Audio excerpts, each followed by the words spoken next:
No, that no work. Here's more tape. There you go, more tape. So, around the corner.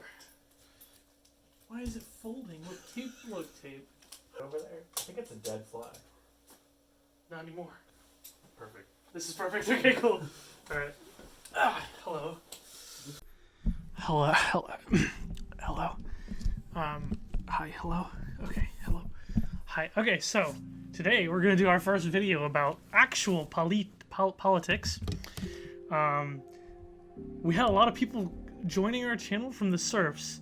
We promised like political dipped things, and then gave you like 3 or 4 videos in a row that weren't political whatsoever. So today we're gonna be moving. I've been moving into a new house, so it's been we haven't had time to do shit. So this is just like a slapdash together video. I hope that's enough for you. You want so much from me, and there's only so much I can actually give you. So today we're going to talk about talking to your family or friends about politics. We are socialist leftist type people, so we aren't really going to talk about talking to family members that you already agree with in that respect. Instead, we're going to talk to you about talking to family relatives that are centrist and further to the right. Mostly we're just going to talk about like our experiences with this kind of thing and what we did and the mistakes we made and the things we think were good and worked. We're not going to talk to you about talking to your liberal family because whatever, like that's pretty easy actually.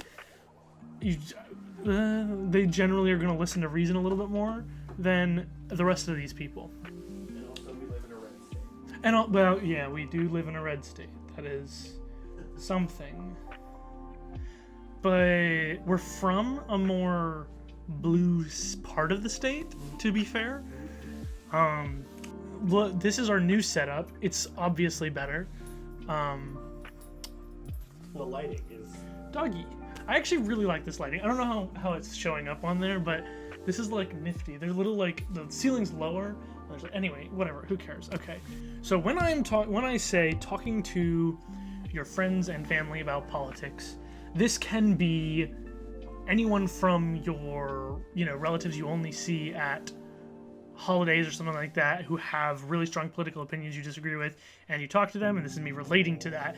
Or it's going to be kind of like a friend you may have lost touch with, and you may have drifted, or me specifically, may have drifted further to the left, and then you see them and you're like, oh shit, they voted for Trump, and now you're confused. So I'm hoping that our stories and our sort of experiences you can relate to, and this will help you how you feel about it. Maybe you can learn something. Maybe we'll learn something from you, because you're definitely going to comment what happened to you when you did this exact same thing.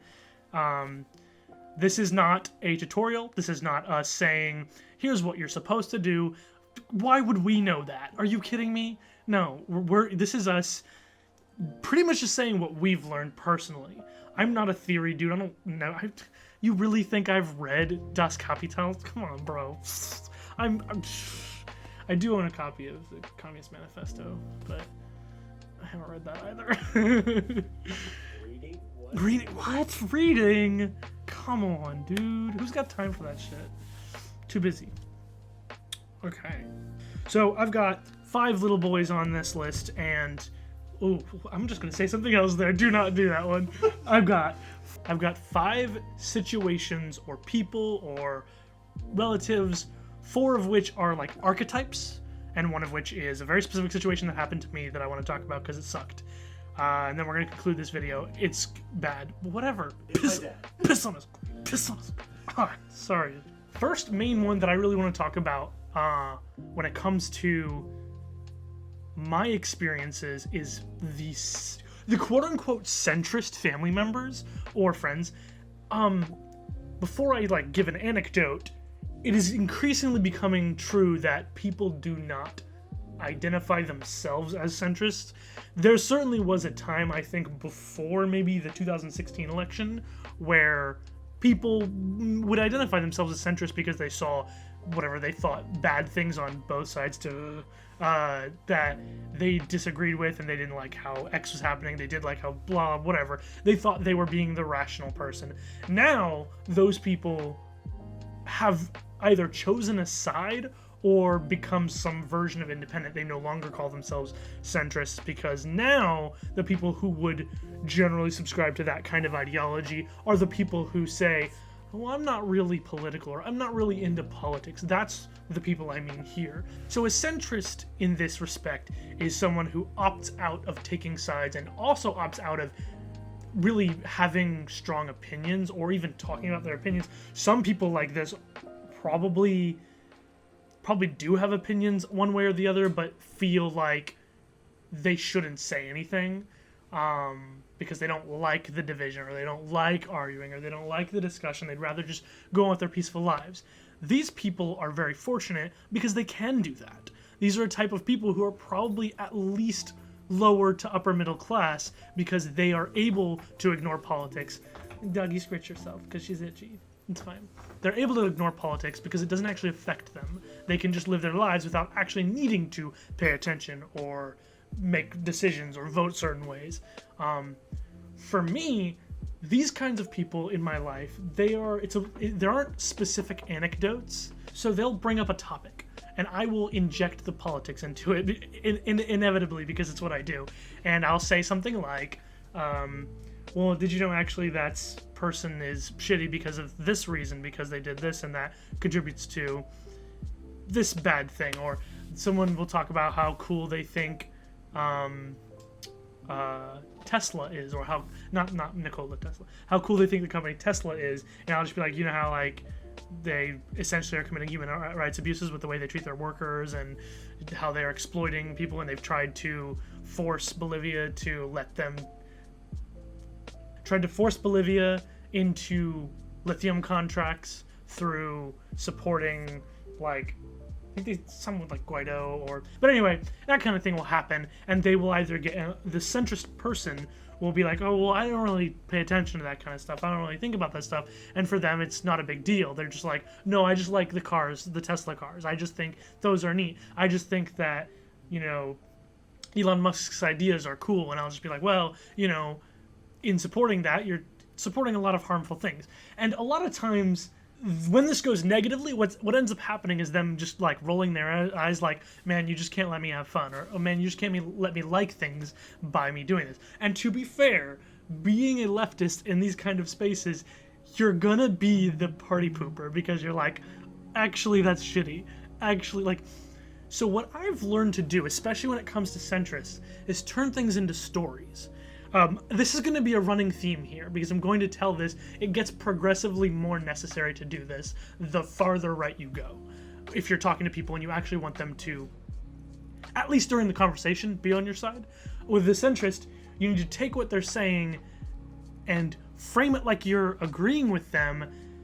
So it's almost like if someone says Tesla's cool and you like their cars, you would say, instead of, oh, they're shitty because what, X, you say, yeah, they're really cool, too bad, like, they were, I don't know, there's a couple ways to phrase it, but if you remain on their side, they are more likely to take the information that you've given them as a thing if you don't make them feel bad for what they like, or for what they're thinking about. Even if you still think it's, like, pretty shitty for them to like the thing, you're probably not going to have a better time in that conversation. And it also depends on what your goal is, of course. With all of these, that's what it's going to depend on. In this centrist situation, I would assume your goal is to make them more politically active, if you have that goal. But if not, if your only goal is to stay friends with this person or have a good relationship moving forward, then what you're going to want to do is make sure that they don't see you as a bad person in that way. Because I think that the base goal in all of these situations, if you don't have any goal at all... This dog do be scritching though. Yeah? You need some help? I could. Your base goal, if it's not to advance some sort of like opinion or help them see things that you see or learn things like that, then I would assume it's just so that they still like you or still are sympathetic to what you say. Best case scenario, when you're talking to this kind of person who is not very politically active or for some odd reason still identifies as a centrist, is to make them more aware.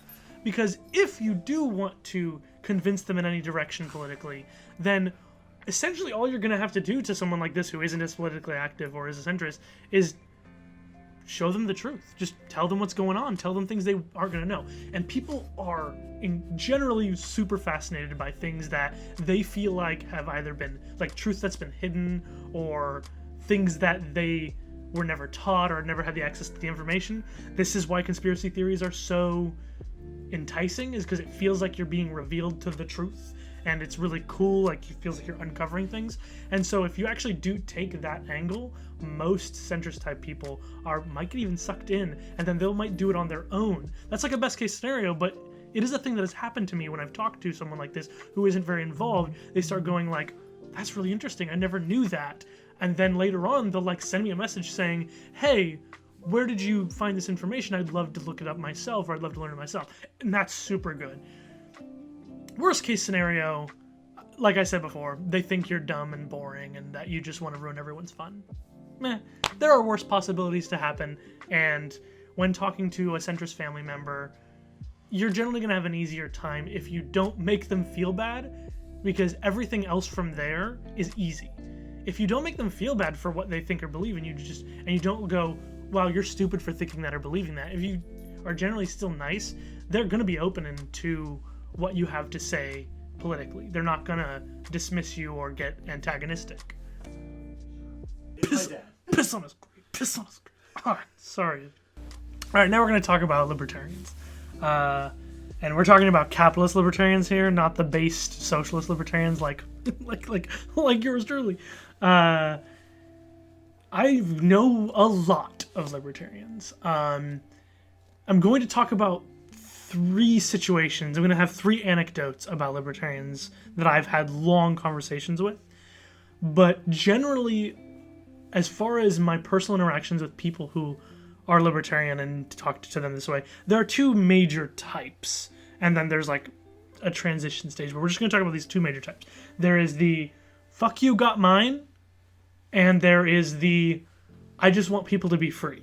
So these are 2 different types.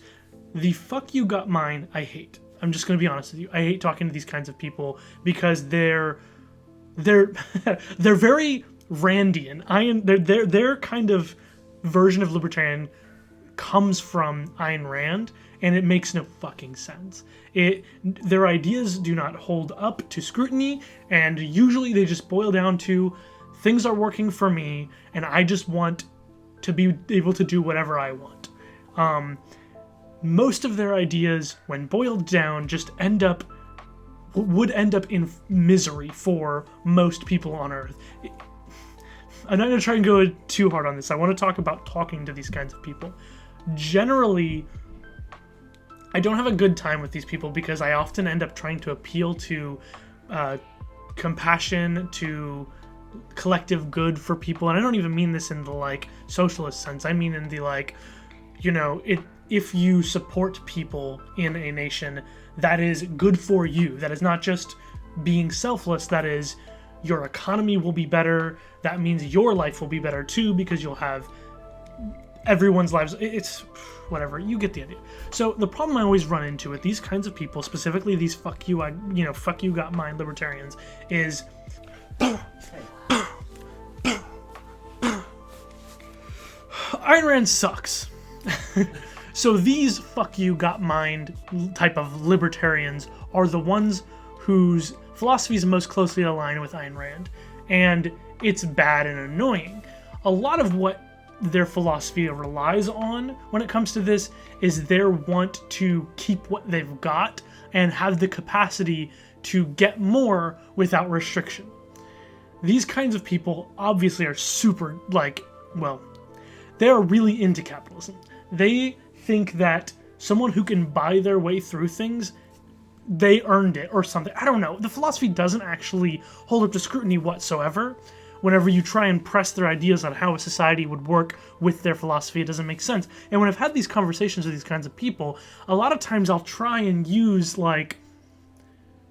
human compassion a little bit too much, and they'll end up saying, I don't care about other people as long as I'm free, as long as I can do what I want. And they want a society in which everyone can get ahead using their own tools with no regulation or restriction. So the problem then becomes that they just don't take into account history or like where someone's born or how much wealth they're born into. Like all these things don't matter to them. I don't know. It's really annoying and confusing. And most of these conversations end up with me going, well, I can't force you to care about other people. Like that's how the conversations often end. And if you relate, tell me in the comments. Don't really like talking with these people a lot because they're harder to have productive conversations with, I find, than even some Republicans. Because with these libertarians, they're incurious. They don't actually want to know the deeper reasoning behind some of the things that happen. Why our society is structured the way it is, why certain people are disadvantaged and certain systems don't work. They don't really care. They just want things to keep working in their favor. And for them, a libertarian system which removes restriction from capital and removes restrictions from them being able to do what it is that they want would be the best for them. It's the most selfish version of a type of politics I can find. It's obviously not anything close to what libertarianism is. It's mostly just the right-wing co-opted version where fuck you got mine is the best I can say. The other main form of libertarian that I've come into contact with, I would mostly characterize this person as good faith and misguided. This is the kind of person who really believes in personal freedom. Like, you should be able to do the things you want to do if you're not hurting other people. Like, libertarians often talk about the non-aggression principle, which another thing that breaks down under scrutiny in a lot of ways. But again, like I said, I'm not trying to go into these kind of details. Like I said, the main difference between these two is good and bad faith discussions often, and the way they look at the world.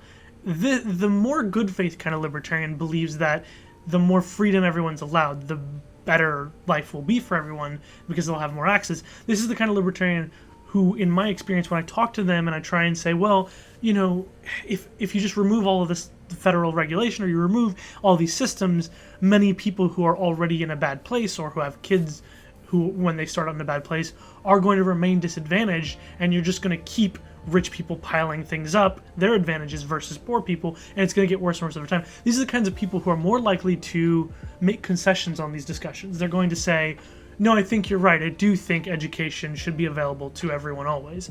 No, you're right. I do think that some public goods services should be available to everyone. They're going to make more concessions, and these are the kinds of people who I believe are just misguided. They are more likely to be the kind of libertarian that I am, the one who just believes in freedom, but believes that you can't allow people to gather and concentrate power, because then that will take away the freedom of others. If you give someone the freedom to oppress others, then you're taking away more freedom than you're giving. And you can convince these people on these things. In fact, I have a friend, I'm not going to name names, who is a libertarian, but slowly more and more is accepting of socialist ideas because they solve the major flaws in a basic libertarian's perspective. That's why I am the way I believe what I am, because I also believe that some of the best ways to allow for the most freedom is that everyone have a say in what affects them. So democracy, you should have a say in the things that happen in your workplace. You should have a say in the things that, you know, your tax dollars go to always. You should have a say in who is making things and legislation. You should always have a more direct say if it's going to affect you. Me rambling about what I believe. So these are two major versions of libertarianism. And one time I tried to have this conversation, and it ended up with me not being friends with this person at all anymore. This is one of the fuck you got mine type of people. Is I realized that slowly more and more as the conversation went on, he didn't really care about making things better. He didn't really care about giving everyone the opportunity to have the kind of freedom that he thought what he should have. he just wanted himself to be able to have happiness and get what he wanted. And that's why I said it was bad faith, is because you realize that they're not interested in society, they're just interested in themselves. Another libertarian that I have had a lot of conversation with is a kind of stubborn person, but I do believe he had the greater good in mind, I guess you could say. He wasn't a Randian type libertarian, but he was stubborn to admit the ideas that of socialism and stuff like that could solve the problems that we talk about in libertarianism. He believed that there should maybe be some regulations as long as they're decided on by he believed that there maybe should be some public goods and some services and some regulations as long as they are voluntarily decided on by everyone, but it's a very vague concept. He doesn't really go into it very hard. And the thing I like about this conversation I have with this guy is it feels, or I've had a lot of conversations with him, is it feels like at the end of the day, we both want more freedom for people. We both want people to be able to determine their own, self-determine their lives more than they currently are really able to. And so I feel like if it came down to it, this guy wouldn't rat me out to the police. I don't know if socialists were being rounded up and executed or some crap like that, he wouldn't sell me out to the police. I know that's silly, but in the end of the day, maybe that's your goal when talking to all these people, is to empathize with them enough to the point where they would have your back even though they might disagree with you politically.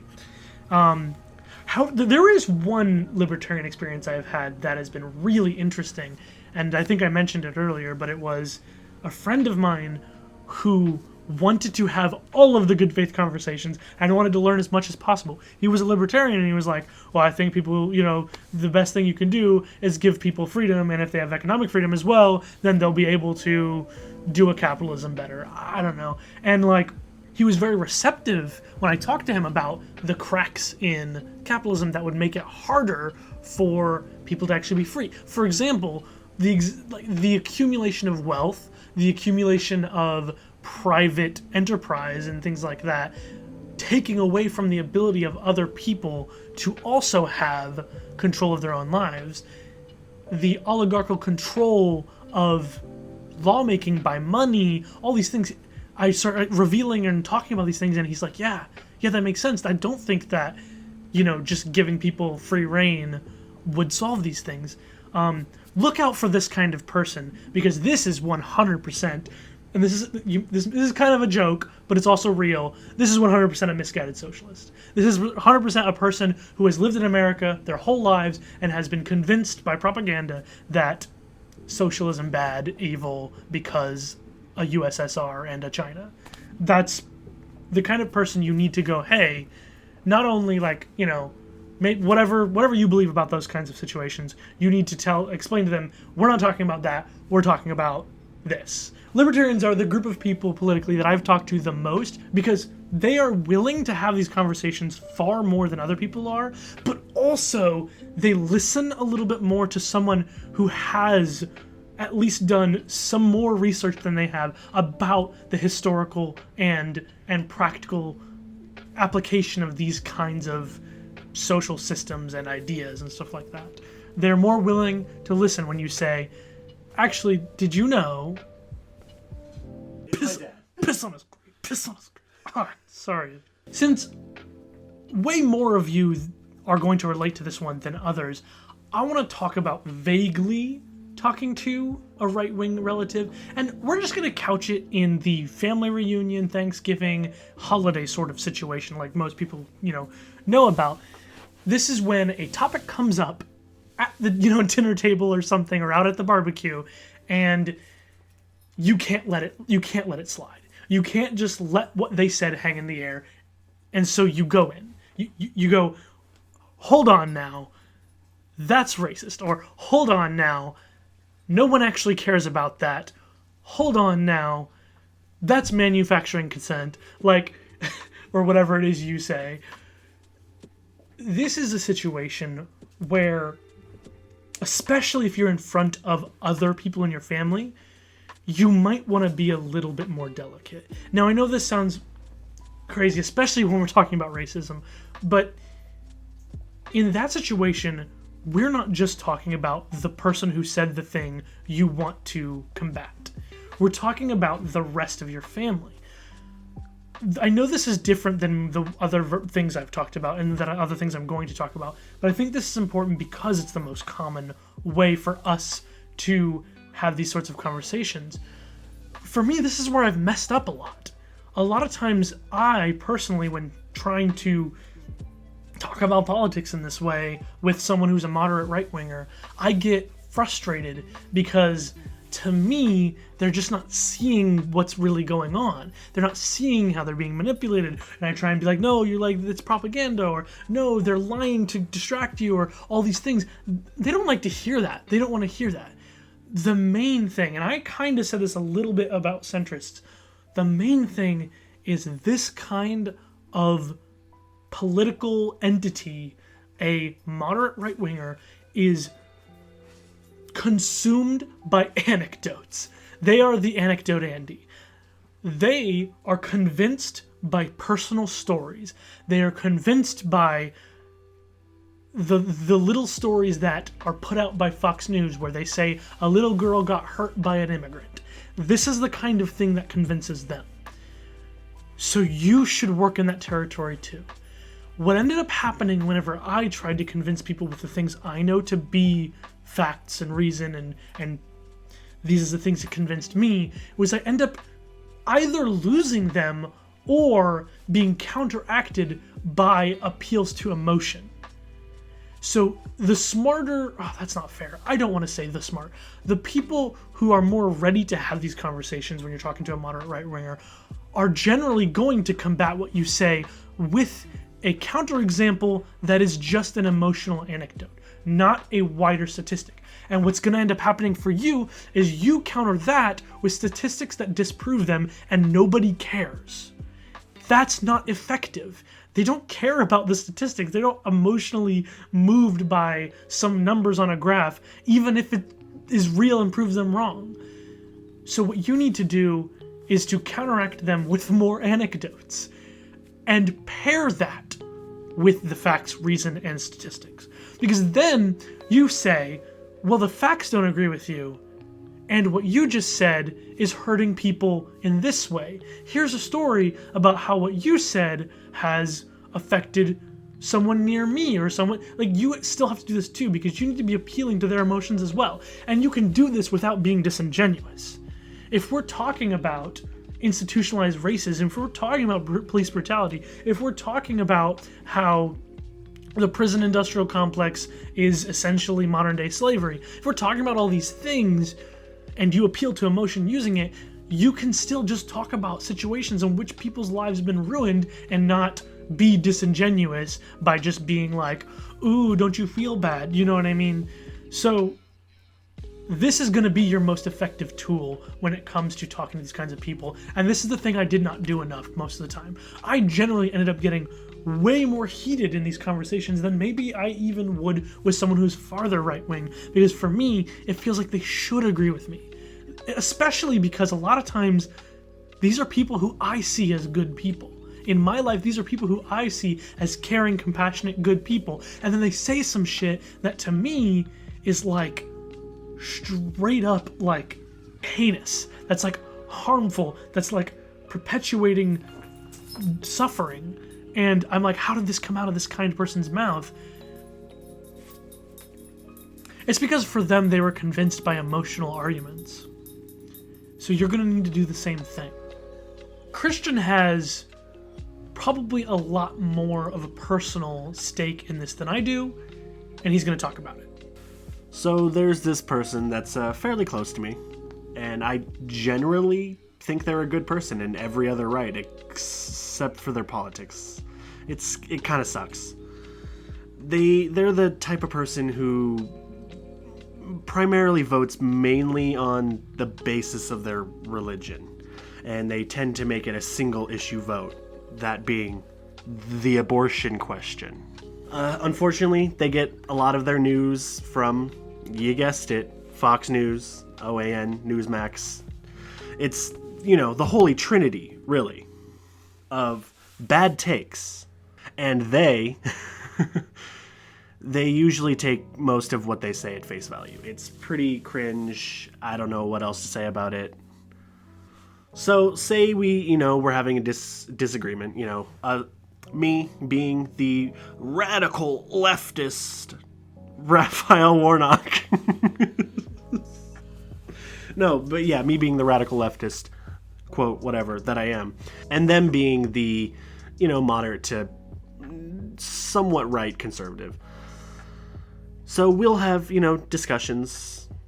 They'll go pretty poorly for the most part. I mean, they'll get this close to understanding the point. Like, they obviously see that there's something wrong with the things that are at play, that there's something wrong with the government. But they go about the wrong way. They go about it the wrong way. Nodding along to get me to just shut the fuck up. And because I'll come back later, we'll have the same exact conversation later down the line, a week later, 2 weeks later, a month later, and it's the same shit. We're back at base one. Like, these people are, for lack of a better term, they're misled, and you can bring them as many sources and whatnot that you can. Sometimes they'll listen, sometimes they won't. But that's for them to find out. Like, you can present them with all the information that you can, but it's up to them to ultimately, move to the left. Okay, I guess what I'm trying to say is, don't, unless it starts to get real bad, and trust me, we'll get to that. Unless it starts to get real bad, don't discredit everything that they say. Try to just understand, yeah, this is what they're going to believe. It kind of sucks, but, you did what you could. And if they don't latch on to what you want to say, then so be it. This is 4B. And so it begins. The bad ones. I mean, all of these people can have bad opinions, or they can be and say things that you disagree with harshly. But now we're talking about the far right, or the alt-right family member. The one who's been convinced by really bad conspiracy theories. The one who still thinks Donald Trump won. The one who might be a QAnoner. Talking to these people is very difficult. And this is not a group I have as much experience talking to, because I end up giving up a lot of the time. My experiences always go poorly. I get very angry. I get upset. This isn't like the moderate right-winger who you can use anecdotes to appeal to, their humanity, the things that they care about, even if they disagree on a lot of things. A lot of moderate right-wingers, you have inroads. The far-right person, they got down to where they are by a means of information that is misleading, a means of information that is meant to make them believe harmful things. It's not so easy to break through on this person. In my experience, I have just made the mistake of trying to tell them they're wrong. I have made the mistake of spending all of my time when I talk to these people, whether it's a family member or a friend, trying to debunk who they are and what they believe. Obviously, this is something you should want to do. You should want these people to turn away from these things based on facts, logic, and reason. You should want your appeals to reality, history, and evidence to be something that is convincing. Sorry about this scritchy dog here. She's just very cute.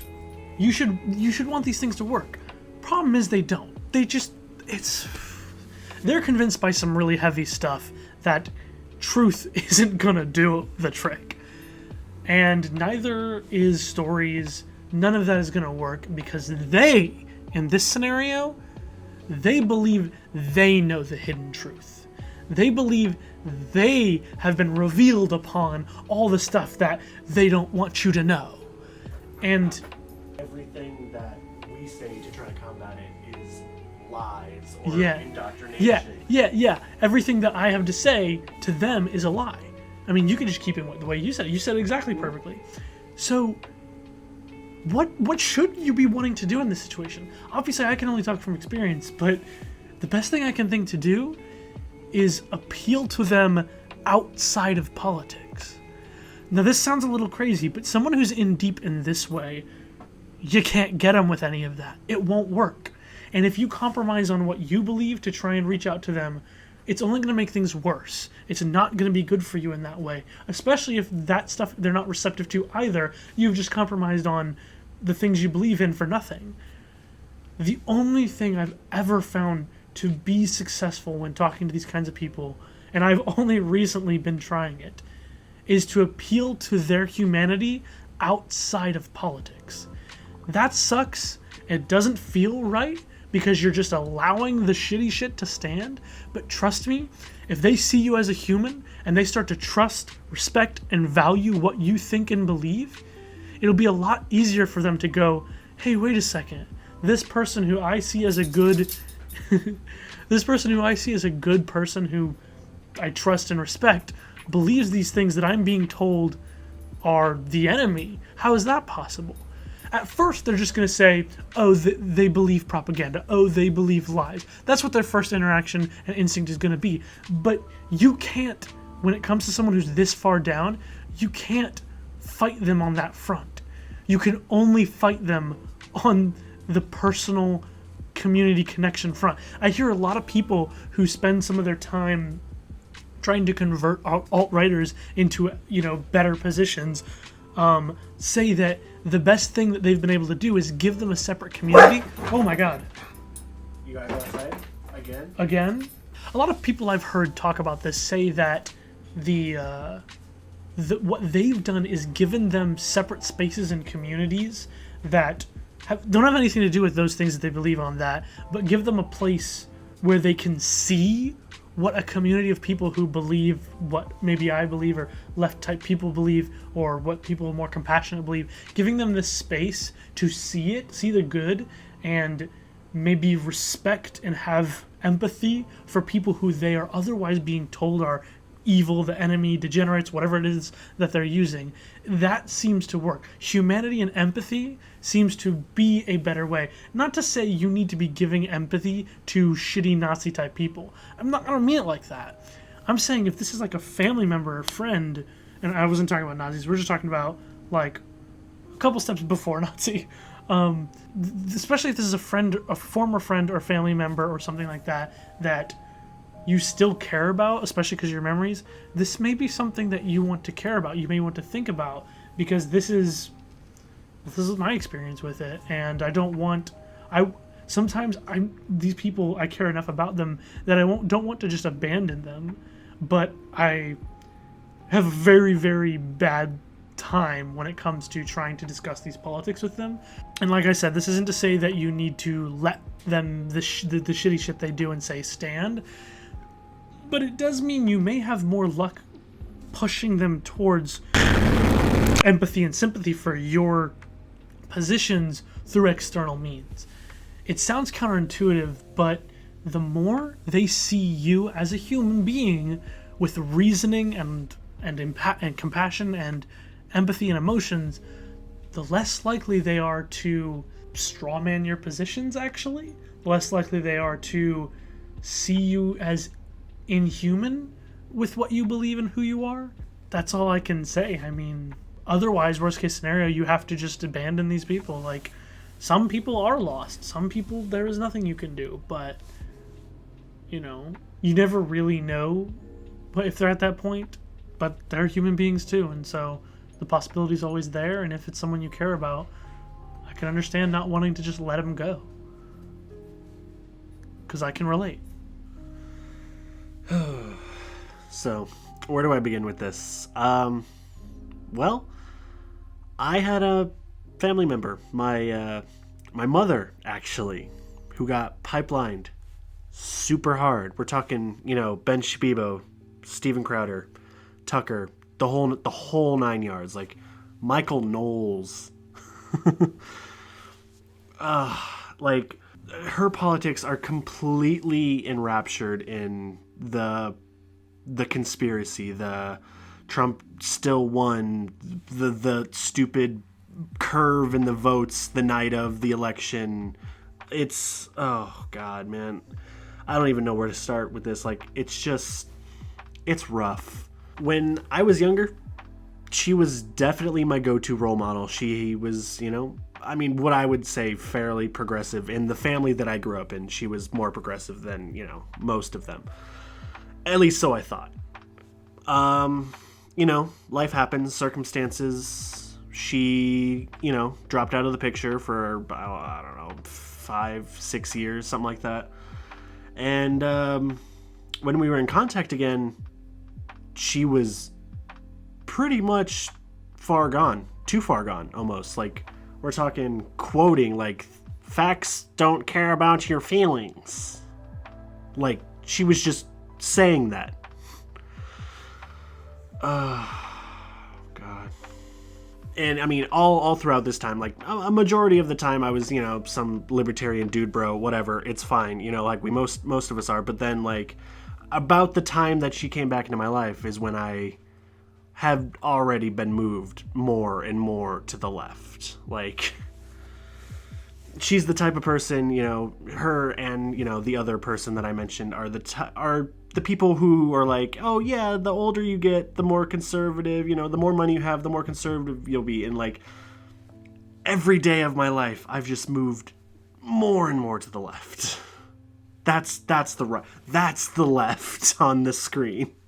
So yeah, trying to talk politics with her is like slamming your face into a brick wall. Quite literally. Like, any point I would make up, or not make up, any point that I would bring up with factual and statistical evidence, she's just like, no, you were indoctrinated. This is Marxist lies. Like, that is literally something that she would say. Like, because even if I sounded even remotely right, because it didn't fit the narrative, their narrative, and then they'll say the same thing about us, but it fits your narrative, blah, blah, blah. It's just... I'll use another famous thing she likes to say. We're operating from an alternate set of facts. Like, what? And even when I would like try to appeal to her, like on a more personal level, any sort of olive branch that I would hand out, it would just be cast aside, just because of the way that I think internally. I'm the enemy because of my beliefs. Like, there is no middle ground. There's no meeting in the middle. There's nothing. Like, there's no compromise when it comes to communism. That's another thing she just said verbatim. Like, fuck me. Just fuck me. So it just puts me in this weird place, because I do still very much care about her, and I somewhat value her opinion for whatever reason. But, like, it's just gotten to the point where there isn't a point to talk politics or even try to talk at all, because it's just going to end up in some sort of altercation, like, be it verbally or just some weird passive-aggressive bullshit. Pretty much what Johnny said. It's just like, people who give completely in to these conspiracies, it's just so hard to try to pull them out no matter what you do. Like, even trying to just come at them at a base level. Hey, maybe you should listen to what I have to say, maybe, because I'm your son. Yeah. She finds it hard to even respect some of my positions just because of my positions. And she's not come to the realization that, like, I came to these on my own. She's under the mind that we were indoctrinated by our school system. Be it, she went to the exact same high school that we went to just 20 years before. So, okay. Or, social media or the mainstream media. I don't even fucking watch the news. The mainstream news, anyway. I get my news from Philly D and shit like that. Like, Not even a leftist. Not even a leftist.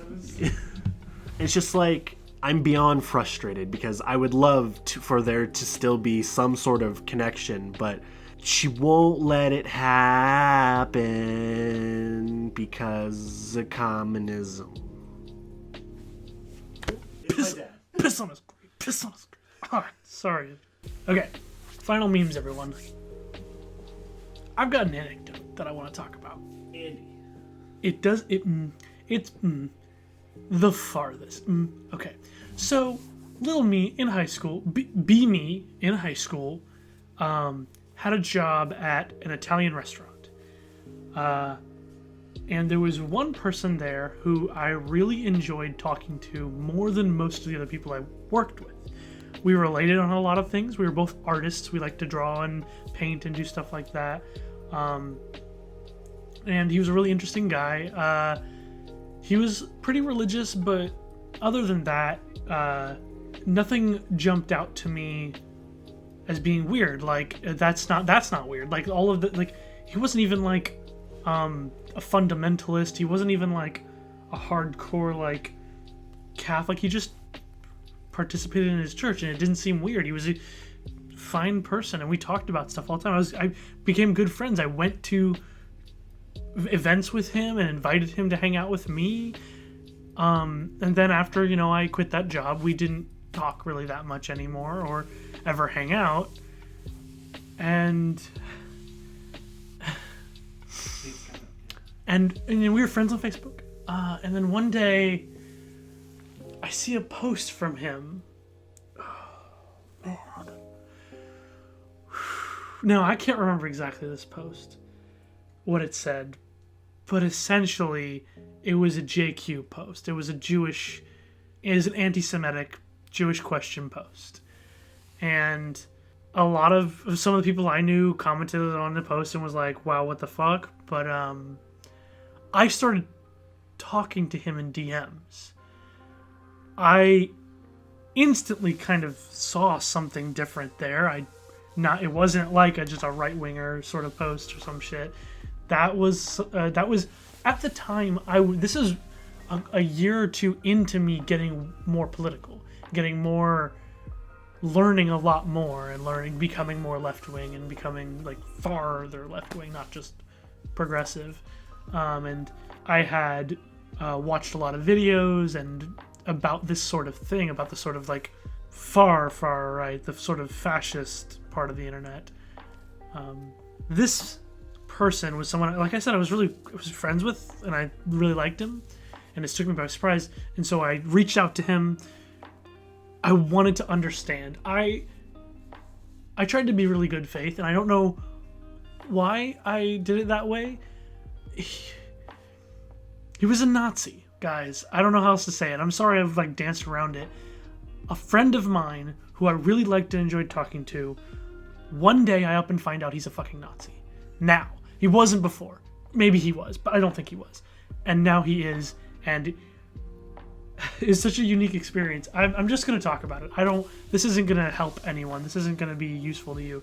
This is just me talking about it. I talked to him a bunch about it, and what ended up happening is at first I thought I was somehow getting through to him, I guess, because I was trying to relate to him, talk about things in our lives, not just only talk about politics. And he started telling me the things that kind of pushed him down a pipeline, and they seemed insane to me. He started talking about how things in our community, in our area, were like some bad shit that happened were like perpetrated by the Jews, and how they like set up a system. Like, he was like, look up this person, you'll find they're a Jew, and they were the cause of this bad thing that happened at Boys Town or some shit. It was kind of scary, and I wanted to do everything I can. I had this strange idea that I was somehow going to pull him out of this, that I was somehow going to be the friend who cared and had compassion, even though my politics were opposite of him, and I wanted to show him the light. That was not what happened. That was a fool's errand. Some of the things he believed weren't just like harmful, genocidal, horrible shit. It was just bafflingly impossible to believe that someone would think about this. I mean, he genuinely, and he's not the only one. There's a subset of people on the internet who are part of this. He genuinely believed that basketball games were predicted by gematria, which is the language of numbers as symbology in Judaism, and he believed some nuts shit, and I don't know. It was a lot harder for me to take than just like making fun of a Nazi on the internet, because it was someone I cared a lot about for a while. I mean, it was a short time that I cared a lot about him, but I did. He was like my best friend at that place I worked at, and it was so confusing and like out of left field. It didn't end well.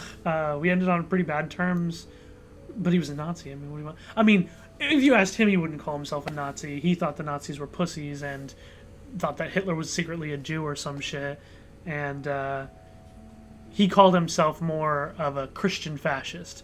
And he did call himself a fascist. He thought fascism was cool, and that it was the only way because of the degeneracy and degradation of our society from the Marxist, gay, trans, something. I don't know. He thought what a lot of, like, white supremacists believe, but much deeper than that.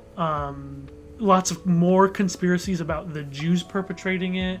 I tried so hard to like tell him, hey, and it just ended horribly. And he just bolted off. It was on Facebook. I was talking to him a lot, and he left Facebook after that, and I have no clue what he's up to now. Probably nothing good in that fashion. I mean, he was like a doomsday Christian fascist. He wanted there to be a civil war so that he and his people could claim a state of white Christians to control. I mean, he wasn't just anti-Semitic. He was racist against black people and Asians and super IQ believer and all this crap. Shouldn't have done it. I talked to him way more than I should have. I tried way too hard for someone who had no interest in having these kinds of conversations. To this day, I wasn't sure whether he was trying to give a little to try and get me, or whether he was genuinely revealing his emotional sides of these things. I don't know. I couldn't tell if he was being vulnerable or being duplicitous on these things. I would suggest when it comes to someone like this, just don't. If they're a family member, if they're a friend, I don't know what would bring them over, but I wouldn't. That's probably not good advice. If you care about this person, maybe you try the old ignore their politics strategy to try and get them to come over on their own volition, realizing how horrible it is. But when they're this far gone, I don't know there's anything you can do. They wish violence upon people because of their race. They believe in a conspiracy that would lead to another Holocaust. I'm not sure what you're supposed to do about that. I think the best thing that can happen to people like this is society progress past the ability to give them power, and they just concede to the world being a better place and just keep it all in their head until they die, essentially. I think that's the best you can hope for, After World War II, it's not like a lot of those Nazis stopped believing what they did, and there's a lot of ramifications of that. Anyway, so that shit sucked. But it was funny whenever he would post on one of my posts some bullshit, and all of my friends would dogpile on him for his anti-Semitic bullshit. It was kind of funny. Now let me preface this with, I don't think my mom would ever get that too far gone. Like, she's very unprejudiced in a lot of ways, but the things that she follows and the things that she perpetuates are prejudice. like I don't believe, like I said, I don't believe that herself, I don't think she's prejudiced, or she may be a little bigoted in like ways, but like that's whatever, people are.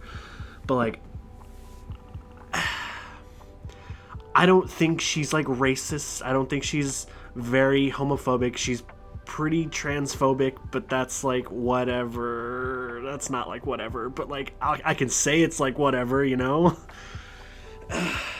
It's just like, maybe down the line what I'll do is I'll just try not to bring up politics whatsoever, and like because like I want to have something. I want to have something. I don't want to like just be, oh, why'd you have a falling out? Because my mom was dabbling in Q. Like, I don't know. It's kind of shitty, but like. All right, there we go. We did it. That's our first overtly political video. We'll probably do more of them, but only when we just have something we want to talk about. This video was very, like, it wasn't scripted, really. It was just something I thought of that I wanted to talk about. Obviously, the reason this, if I want to be truthful with you, the reason this video is what it is because we've been very busy with moving into a new house, but I still wanted to put out a video, and this is definitely something I wanted to talk about that wouldn't really require much of a script. This is something very personal. There's a reason we didn't go into any sort of like theory or any sort of like deep analysis on this stuff. This was just supposed to be a personal take, and then maybe something you could take away from it. Sorry for any of you guys who watch our videos and don't like politics, but generally on this channel, we're just gonna do whatever we want. Algorithm be damned. So in that situation, let me be cheesy for a second. Please like, comment, and subscribe. I know that people say that shit all the time and it's annoying, but that's the best way for our channel to do what YouTube channels do, because we're not going to get picked up by the algorithm. We're just going to be doing our own thing, and we're happy to do that for you guys. Other note, if there's anything you guys want us to talk about or maybe do a video on, I would love to just hop into a different subject for no reason. Let us know in the comments or whatever. We haven't streamed recently because of the move, but just a reminder, we stream on Tuesdays and Thursdays.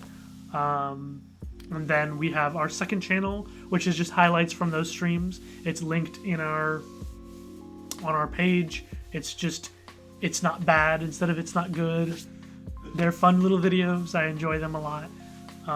Whenever I don't fuck up the audio like an idiot. I want you guys to watch the DMC5 highlight video and feel my pain, because all of the edits Christian did are funny and good, but the audio is bad because I had the gain so low on this microphone. Anyway, I'm just rambling. Thanks for watching this stupid video. I hope you can relate, because I know a lot of people, it feels almost hopeless when you talk about these things with people, and maybe just being able to relate with someone who's also had these kinds of experiences would help you out a little bit. Another call to action: if you've had these kinds of experiences and you want to talk about them, just, hey, hit us up in the comments. I mean, we're still small enough that I will probably respond to almost everything you say. Or if it's too personal, shoot us a DM. Or that. Can you do DMs on? Well, Twitter. We have Twitters. We got Twitter. You could DM us on Twitter. Anyway, have a good one. The next video, hopefully, unless we do another smaller video because of reasons, our next video is hopefully going to be about what it means to like a villain in a piece of media, and why we like different kinds of villains, for what reasons, and sort of mechanically how writing one of those villains works. Hopefully Warner Brothers doesn't hate us. Yeah, hopefully. Oh, and oh man. So our Howl's Moving Castle video got removed and got us a copyright strike because reasons. I've got there's a whole bunch of other videos using the same exact kind of footage we did for the same exact reasons. If you could harass YouTube, wait, no, don't do that. If you could show us some love or support or something like that, we're probably going to re-upload it with all of that stuff changed so we don't get copyright strike. But it really sucks because it's not like we were doing fair use. I don't know. Cut up a